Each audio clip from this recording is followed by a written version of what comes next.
Dulku. So Trisha is the Strategic Initiative Manager with United Way. And we're going to allow her to present. That will help. There you go, Trisha. It's all yours. Awesome. Thanks so much for that introduction, Sherry, and great to see folks on this call. And for those who are watching our recording, hello. Really nice to meet you in the future, I guess. So my name is Trisha Dulku. I work at United Way BC as the Strategic Initiatives Manager. And during our time together today, I'm going to be speaking to you about the Youth Futures Education Fund, which is an initiative that supports youth who've been in care with pursuing their post-secondary dreams.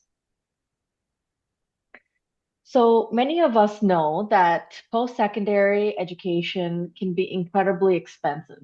And while the provincial government covers the cost of the tuition, as well as a lot of mandatory fees through the tuition waiver program, there are many other expenses that can come up for folks who are pursuing their post-secondary education. Essentials like rent, grocery, school supplies, expensive textbooks, technology needs, mental health supports, and all of this adds up. But for youth who've been in care and are leaving care, the challenge can be a lot steeper. Uh, Often, aging out, as it's called, can result in a loss of a lot of support systems that many folks relied on, and it really can present as a barrier because when emergencies come up, these youth are often left on their own to have to navigate some of these hard situations, or maybe not have the support that and stability that they were necessarily hoping for compared to many of their other peers who are pursuing post-secondary. And so, what the Youth Futures Education Fund does is it fills the gaps, especially those financial gaps. As long as a student is on the tuition waiver program and they're pursuing their post secondary education at one of 26 public post secondary institutions across BC. And that's so that if a need or an emergency arises, YFEF can really be there to support these youth and give them the stability that they need so they can just focus on studying and getting their credential. And I really want to illustrate this point by sharing with you the story of these two students, Sim and Star, who attended Langara College. And one of the things that the Youth Futures Education Fund really did was ensure that these two had that access for supplemental funding support for food costs and rent. So keeping that roof over their heads was so important so that they could just focus on their studies at Langara College. This is a timeline of kind of the growth and the history of advocacy that United Way BC, a lot of our key partners, has had over the past decade with the Youth Future Education Fund. And the reason I share this is just so that you can get a sense of how YFEF, it's really been such a demonstrated platform for systemic change, really built on a lot of collaborative advocacy and that collective belief that a lot of us and our partners have that youth from care in all parts of this province deserve the opportunity to thrive. And with this advocacy over the past decade, it led to quite a few changes. One being the removal of age restrictions for the provincial tuition waiver program, so that many youth who've been in care can return to school later in life as mature students.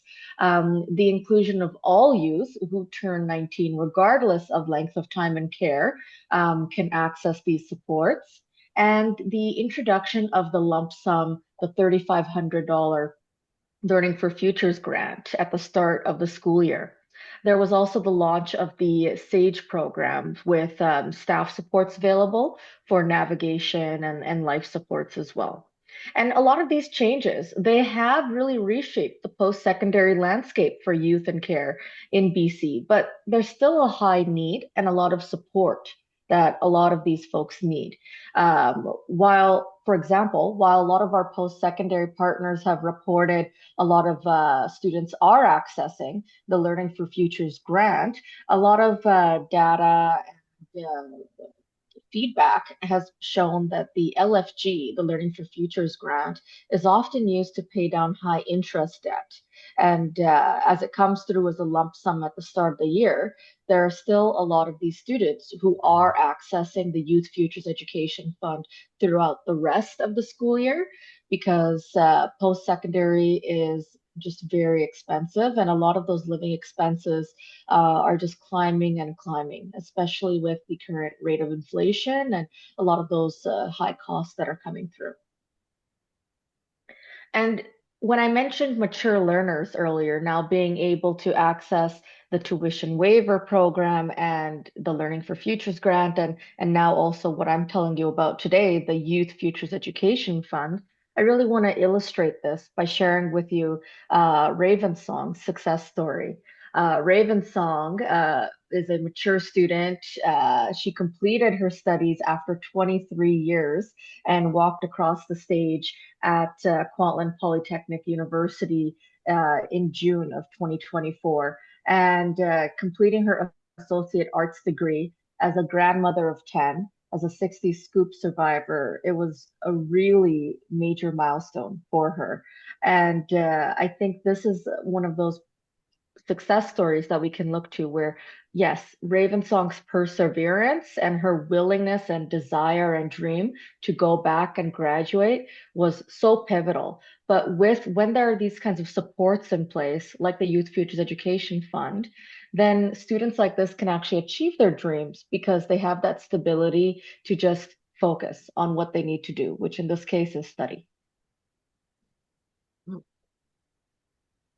And with the Youth Futures Education Fund, which is what I'm describing to you today, it really has been working, especially over this past year, in concert with a lot of those other supports. So, I mean, we know that the tuition waiver program, seen here as number one, it covers tuition and those mandatory fees. There's that lump sum that's available, the Learning for Futures grant, at the start of each academic year. And then if that's not enough, if there are other emergencies that come up throughout the year, then there's the Youth Futures Education Fund to cover any of those other needs-based things that come up throughout the school year. And these three things work together, kind of acting as three legs of a stool. And if you think of it that way, removing one of these legs can make the stool kind of teeter-totter. But when you have all three there in place, then it ensures that youth have the stability that they need so they can pursue their studies. And I'm sure one of the things folks are probably wondering about is, all right, so you've described to us what Youth Futures Education Fund is. How do folks access this?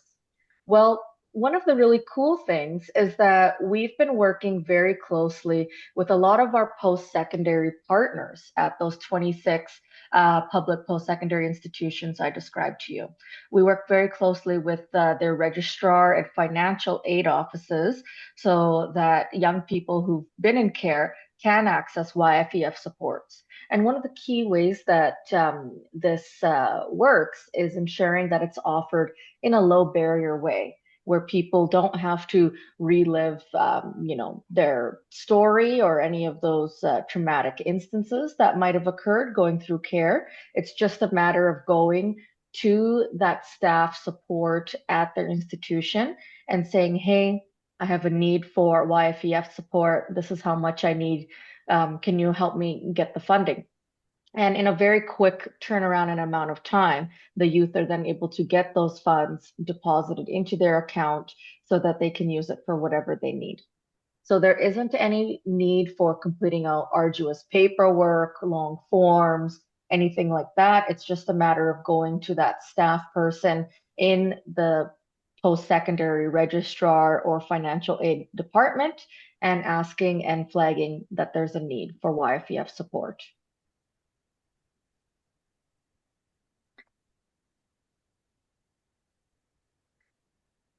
So that's the Youth Futures Education Fund in a nutshell. I'm happy to answer any questions or curiosities that are coming up in regards to YFEF.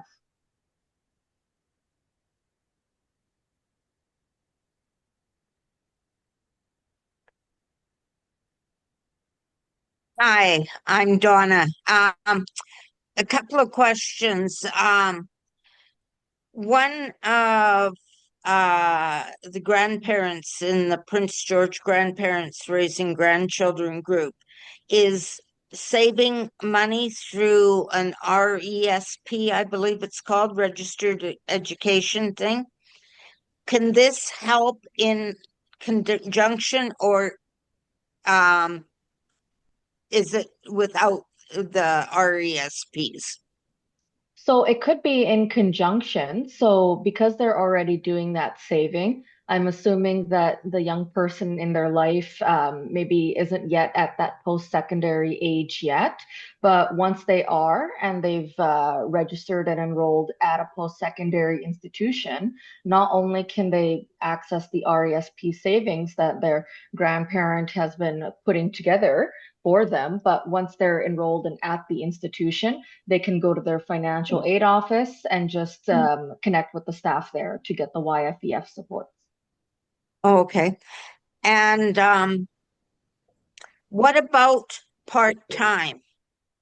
Mhm. Um, can they access it when in like what I'm thinking about is my grandson. He's got mental health issues, and it would be impossible for him to do it full time. Yep, part-time is fine as well. If a student is part-time or full-time, as long as it's their like kind of undergraduate or a certificate or something like that, then they can access it. As long as they're on the tuition waiver program, that's really like the baseline kind of eligibility. Okay. So that ensures that they can also access supports like YFEF.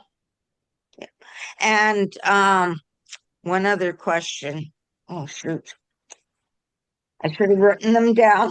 Um, I'll think of it and Okay, get back to you. no worries, no pressure, Donna. Yeah, thanks. Hi, Gail. Hi. Is there a limit? Is there a top limit to what they can access, and how often No. can they access? They can access whenever a need comes up. They just have to go and talk to their post-secondary staff person.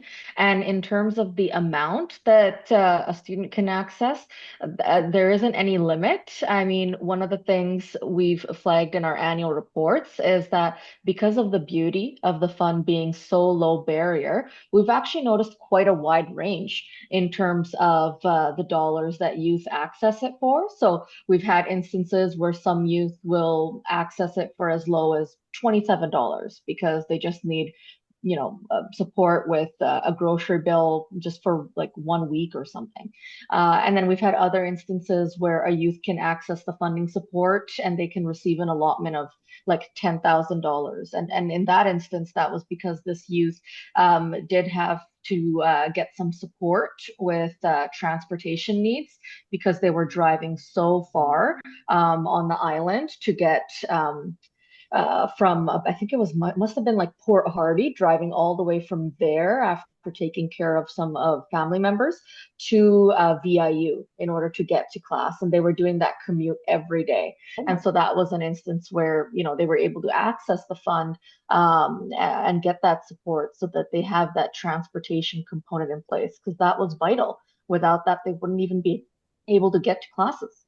That's actually that's pretty much what I was thinking because yeah, my grandson has a car, but he might need help With funding the fuel. Yeah, fuel, insurance, yeah, and so on and so forth. And of course, absolutely. young, so insurance is not a minor No, thing. So yeah, he can come home, he can eat, he can shower, he can do all those things, but getting to and fro would be the thing, would be sort of the whole 100%. how does he fund that? So Yeah, that's also absolutely.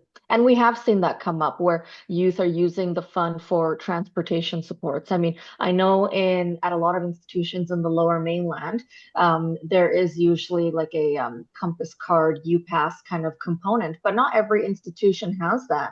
program, right? And in some instances, some of our learners, they're living in communities that are quite remote, and then maybe trying to access going to school and getting to class by driving or through other transit supports that are needed. Even when the strike happened with the bus service with TransLink, about a year ago, I'd say, what we found is that a lot of students were then having to pay Uber costs and taxis so that they could get to class on time. But luckily, a lot of these students then we had a special notice sent out saying, hey, go to your financial aid office, talk to them about getting YFEF support to kind of cover some of that. So because we knew that was a very irregular situation where, but these students needed to get to class, to present projects, to do exams. And so it was just the situation and timing was an unfortunate thing, and it shouldn't be impacting their ability to be in school. Yeah, thank you. That's perfect because we're in Mid-Island. Once again, just like the guy in Port Alberni, we do have some transit, but it's like, it doesn't go every day. And Mandy, I see you've got your hand up. Got a question, Mandy? I do. How much experience, Trisha, have you had with kids with special needs, students with special needs requiring different kinds of support? So we don't ask that as an identifying factor when it comes to accessing the fund. Usually when it comes to the demographic data that is being shared back with us so that we have a sense of who's accessing the fund, it's usually around age, type of program that they're pursuing or area of study, if the student identifies as Indigenous or if they don't, and then if they were able to continue in their studies or if there was any kind of withdrawal. I will say that statistic, or if they were able to graduate and complete the credential. That statistic is always amazing for me to see because year after year, since about 2014 or 2015 that YFEF has existed, we've seen such a low withdrawal rate, 4%. And so I think that again just goes to speaking to the stability that the fund offers. Now, to your question, I'm sure there are a lot of students who are accessing the fund that present with some kind of disability or neurodiverse ability, but we don't ask that as an identifying question at all. So my grandson is neurodiverse, and he is in the middle of applying for the tuition waiver. He had a one-to-one EA all through school. I'm just wondering if the funds would cover if he had to pay something to have somebody help him in class. Have you ever had that? I haven't seen anything like that come up, but certainly if he needed help with purchasing some of his textbooks, maybe having a laptop. I know actually there was one instance of a student at Douglas College who told me that they needed to get, because they had a visual impairment, so they needed to purchase a very particular type of laptop that provided them with that support, that tech support with accessing their learning materials. And so if there's any like supply or school supply, grocery, rent, food issue, things like that, where your grandchild would need that support, then certainly YFEF can play a role there. I'm hoping because he did have a one-to-one all through high school that the college will pick up on that and just assign someone to him. But I was just curious. Thank you. Yeah, no problem. Hi, Donna. Did you remember? Yes. Is there a list of what institutions are covered under this? Like you mentioned, there was a list of them. Yes, let me pull that up here and then I'll share my screen so that you can see it. And I imagine some folks would love to probably go to our website and read more about this too, especially if it's something brand new that they haven't heard about before. So just give me 1 second.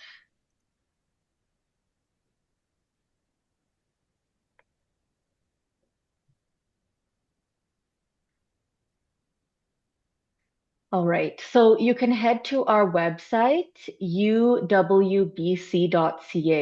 and then you can go to our focus area of children and youth, and then from there you'll click on Youth Futures Education Fund. Then you'll end up at this page that you see over here. Now, when you scroll down, you'll see a lot of great information, in my opinion, about the program and some of the things that it does and has had a history of supporting with. If you go to financial aid, and then you hover over this plus button next to post-secondary partners, you click on that, then you can see the full list of all those 26 post-secondary partners, and including the union trade training institutes, I should say, as well as That the was my contact. other question. Yes. Awesome. And then as well as the contact information for each of the staff in the registrar or the financial aid offices that are those key point people to speak with. So for example, if you have a child that's at UBC Okanagan at that campus, then Helena would really be the go-to person for that person to speak with. And here's Helena's email right here. Perfect. Yeah. Yeah. Yeah, it does require getting to this page, so I will say. Yeah. Fantastic. Lovely.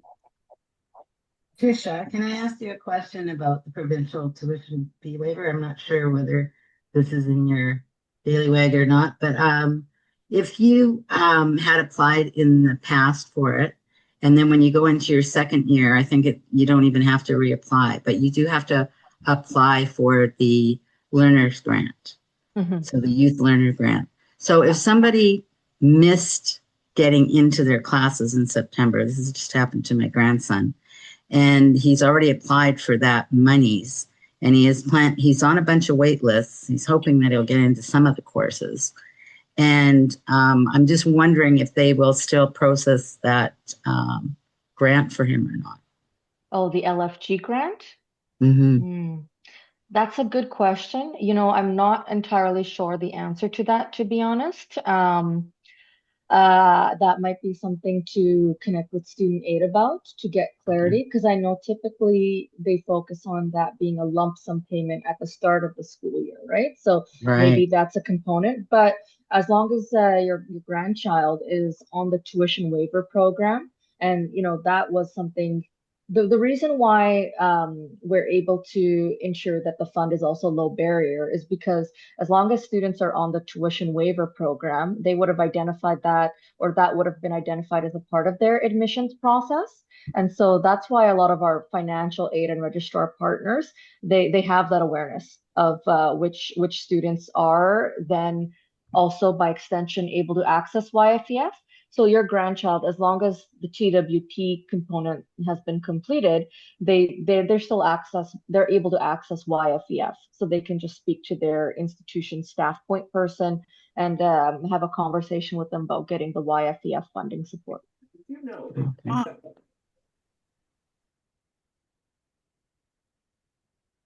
Thank you.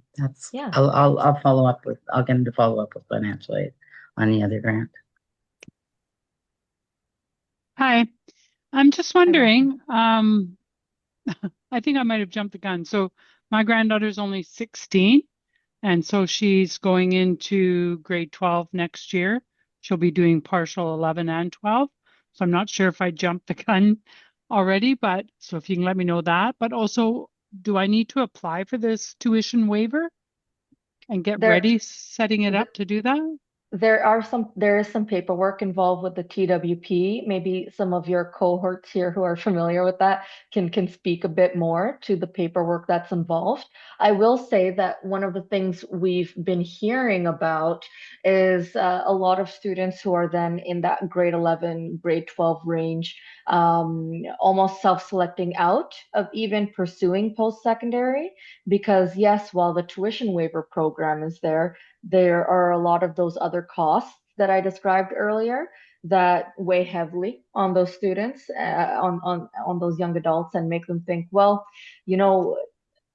what am I going to do about that? Like, I need to be able to have like 2 or 3 jobs or something so that I can make ends meet with rent, or so that I can buy groceries while I'm also studying.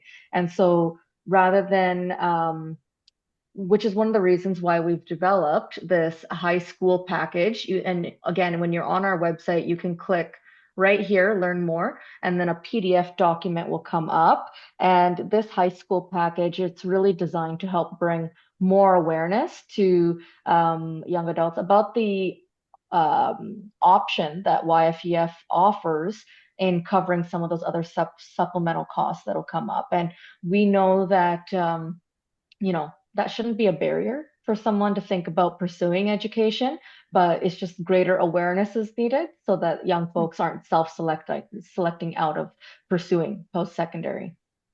Okay, thank you. I'll just jump in there, Rosalind. As far as the provincial tuition fee waiver goes, once they're making application to the college or university or wherever they want to go, they can download the form. They can fill it out, and then it will go to the financial aid. And before, there was a two-part form. The first part of the form was the tuition fee waiver, and the second part was the learner's grant for the $3,500, and that has to be done by August 1st. That grant piece. So I think now my grandson's in his second year, and he put in the one piece of the 2-page form, but they told him that there is actually a separate form now for the learner's grant. So it might be 2 forms, but it's very easy to fill out, and yeah, it's just basic information of the school and the program and their, maybe their school number and that kind of thing. But it's a very easy process to do. Okay. So, but I don't do that yet, right? No, not after until grade 12. Yeah, after she's graduated in grade 12, and then she's going to probably apply for her schools before she graduates, right? And so she'll know what school she's going to. And then as long as you do it for the $3,500 grant, has to be done before August 1st. Okay. I know she did think about going to, like we're in Grand Forks. And so she was talking about going to a hairdressing element of her school, which is 2 hours away. So she would have to stay there for, I don't know how long it is. It's not the whole year, but whatever. I'm wondering if there's any funding for that. Like it's through the school, and I don't think she pays for the course, but I would be expected to pay for the travel or the staying while she's there 2 or 3 days a week in Nelson, right? Is that similar? It wouldn't be the tuition fee waiver, I don't think, because you're not paying tuition, but maybe Trisha's grant might be able to help. Yeah. Rosalind, remind me the name of that institution that she'd likely be attending? It's in Nelson. I don't know. I think it's Selkirk actually in Nelson. Yes. So Selkirk, we work with them. Yep. Okay. Yeah. So again, Selkirk, and I know Megan. She can definitely connect with them about getting the support, because this is related to housing costs. And again, housing costs is one of those key components that YFEF can support with. Okay. What about though if she's not on the provincial tuition fee waiver? I thought that was. Yeah, she would have to be on the TWP. But if there's no tuition to waive. That's true. Maybe other mandatory fees can be waived. Yeah, the story of my life, I fall between the cracks always. Yeah. I would apply for it anyway. Yeah, you can apply for it anyway. I think that's a great idea, Gail. I think that what Trisha is saying is because it picks up all the other fees. Like there's a lot of other fees. You may not have to pay the actual course fee, but there's fees for books, there's fee for student fees. There's a whole. I remember when I was an SFU student, I had to pay something called a student activities fee so I could do activities. So, there are those kinds of things as well that the TWP comes into play with. And once you've signed up for that, she doesn't have to re-sign. If she decides, I hate hairdressing, I want to do something else within that college, because now she's met people going to college and stuff, then she doesn't have to reapply for that part. She just needs to reapply for the living one. Yeah. So once she's on, she's on. Okay, perfect. Thank you. I think that answers my questions. Good. Thank you. And you weren't too early. You were perfect. Perfect time. Thanks. Rosalind, I'm going to put the link to the high school package here in the chat, and you can click through it and read more. Because again, we really tried to situate the language from the perspective of someone who might currently be in high school or have a loved one who has a kid that's in that high school range and is thinking about, all right, well, what's next? Perfect. Yes, thank you. Can I have a question? Sure. Hi, Susan. Trisha, my granddaughter just turned 18 and she graduated high school last June, right? So Oh, congrats. that and then that would be, very timely, this this topic, right? That I can gather more information. And then just like Donna said, the first she has a first question, like the same with me.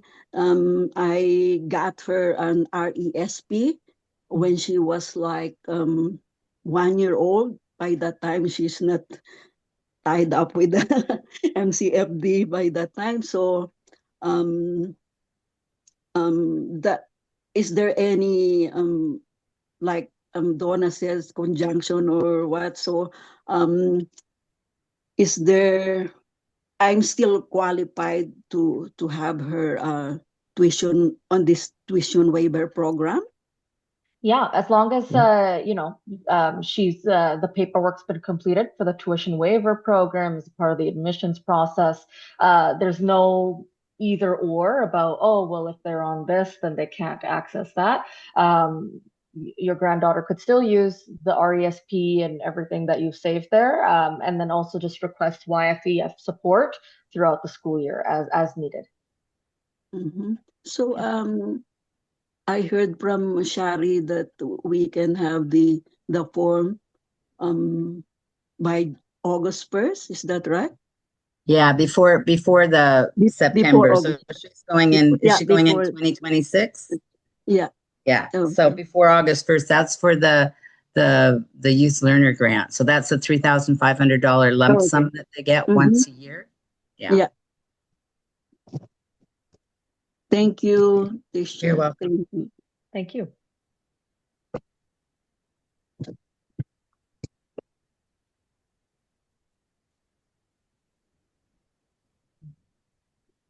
Awesome. Any other questions? And I'm just thinking about this question, but um, just in case there's um, grandparents who just will be on this situation. I'm just thinking, right? But I know my granddaughter will not have like this. Like, let's say the kid changed her course. What we gonna do, right? Is there any problem with that?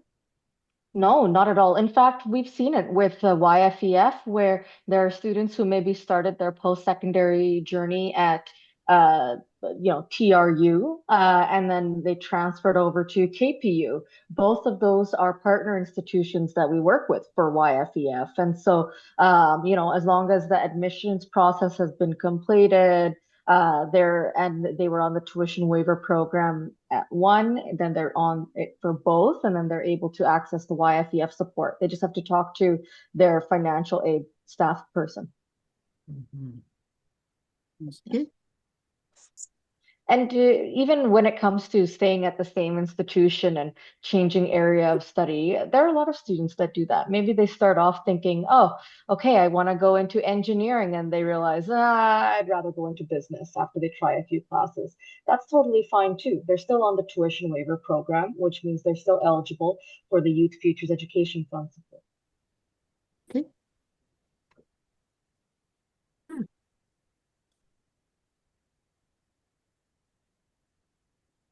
I had a quick little question.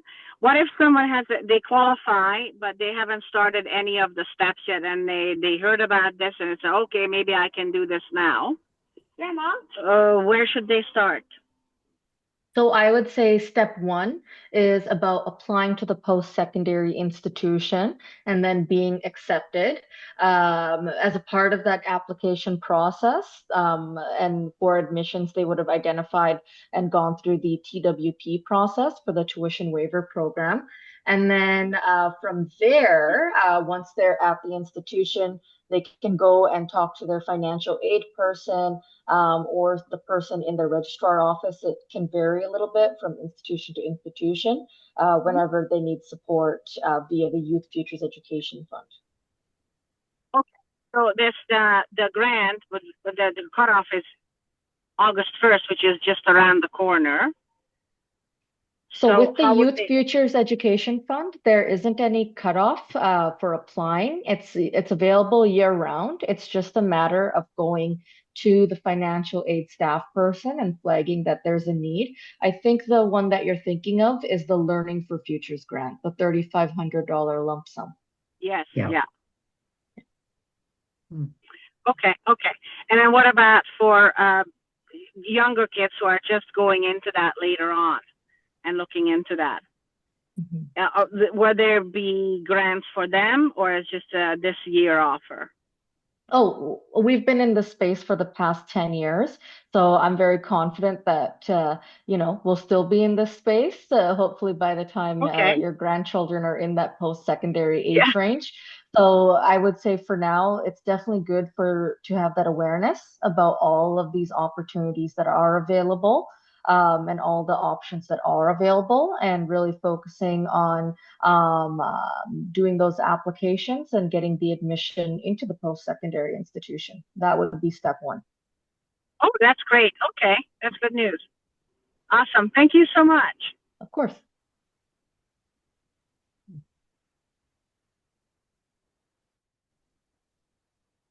All right. Do you have any more questions for Trisha, or any other questions even for us at Fairness? We can open that up if there's no more specific questions on the different funding.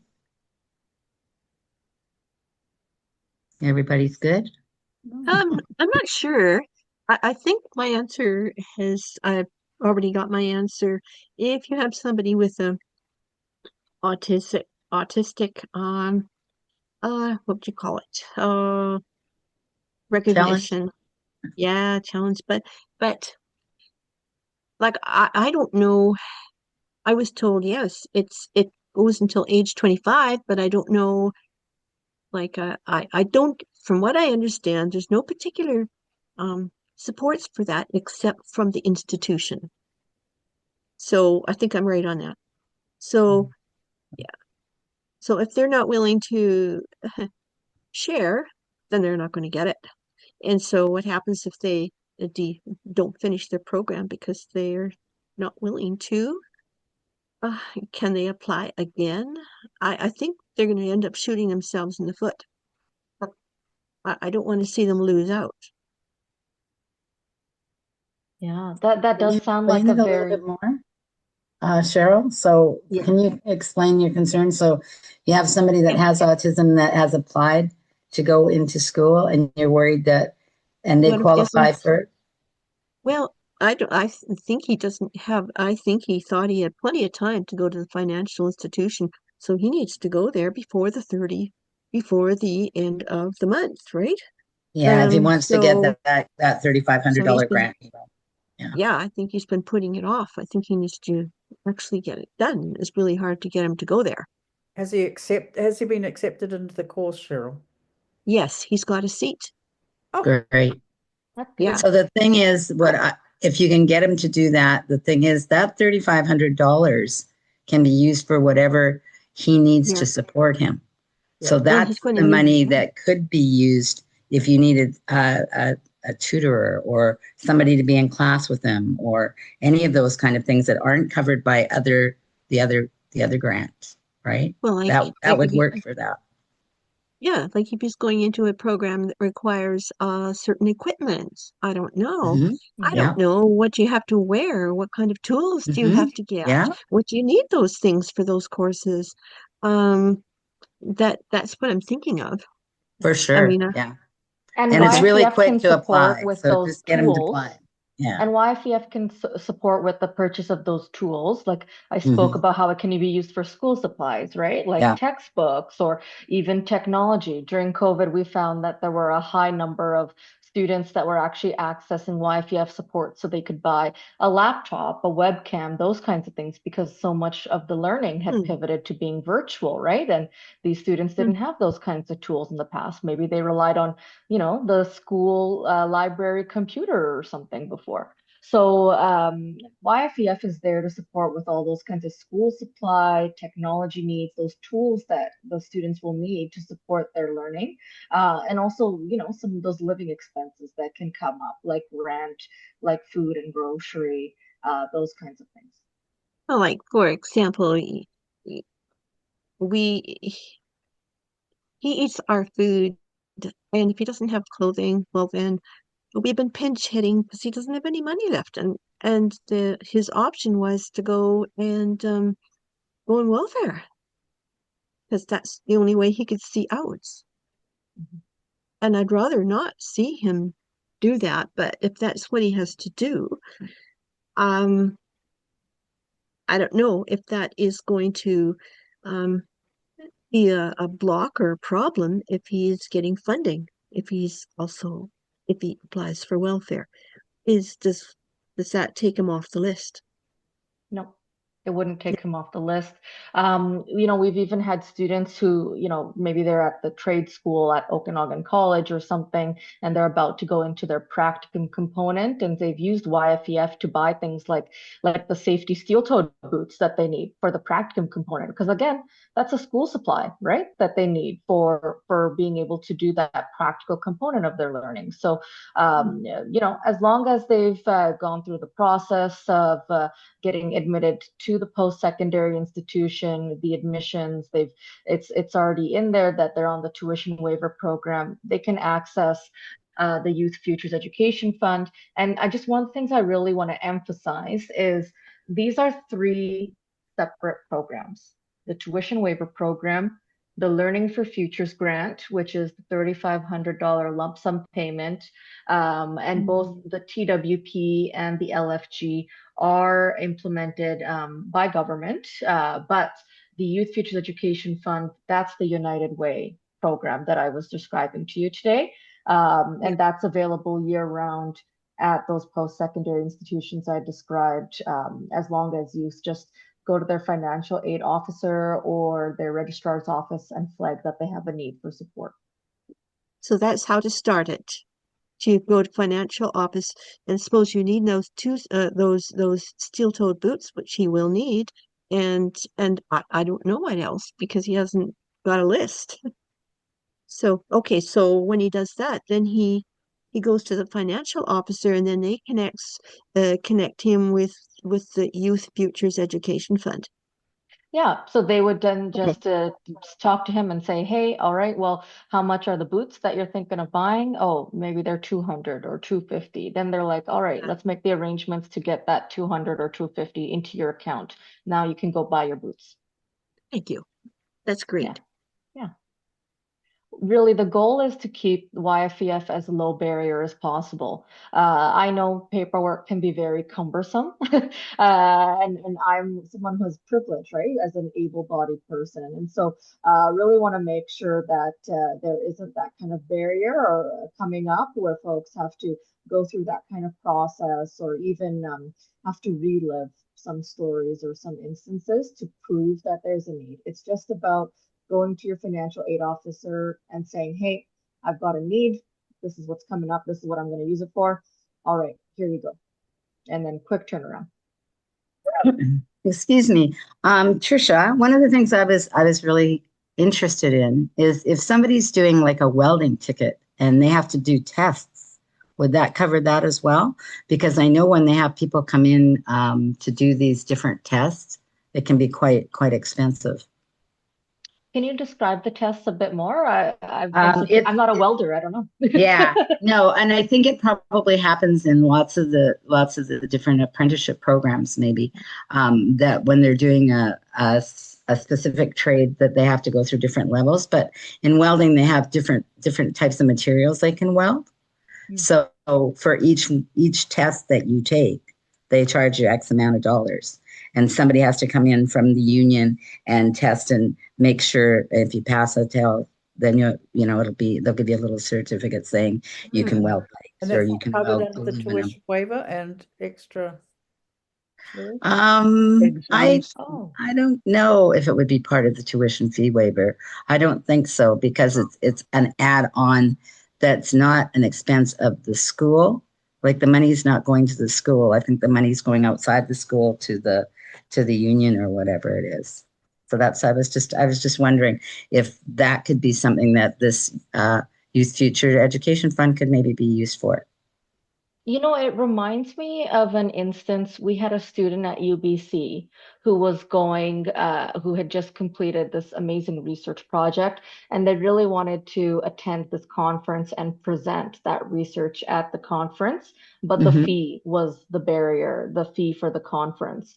And so what we did was we talked to their financial aid office, and then they were able to use YFEF support to cover the cost of the conference fee so they could go there to do their research presentation. So this seems to me like it kind of falls into a similar kind of category, like it's one of those fees that someone has to complete so that they can really be able to present or reach a certain level as a part of their school learning. So, I mean, I would Mhm. consider it in that category, in which case, yeah, YFEF could cover it.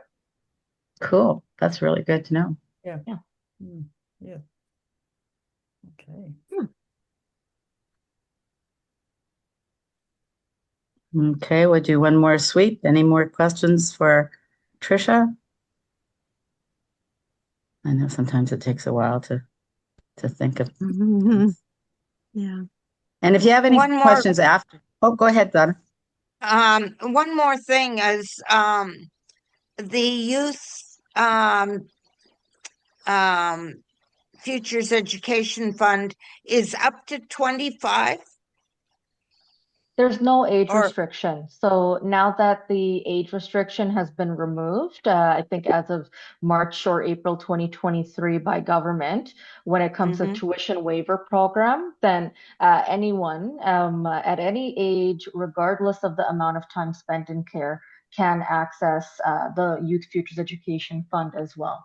I did speak earlier about Raven Song. Yeah. A great I think this is a great example of a success story of a mature learner who had spent some time in care and was able to go back to school and complete their credential. And so I mean that's the example I would point to that shows regardless of the amount of time spent in care or the age you're at, as long as you're on the tuition waiver program and you're attending one of those post-secondaries, you can access the Youth Futures Education Fund.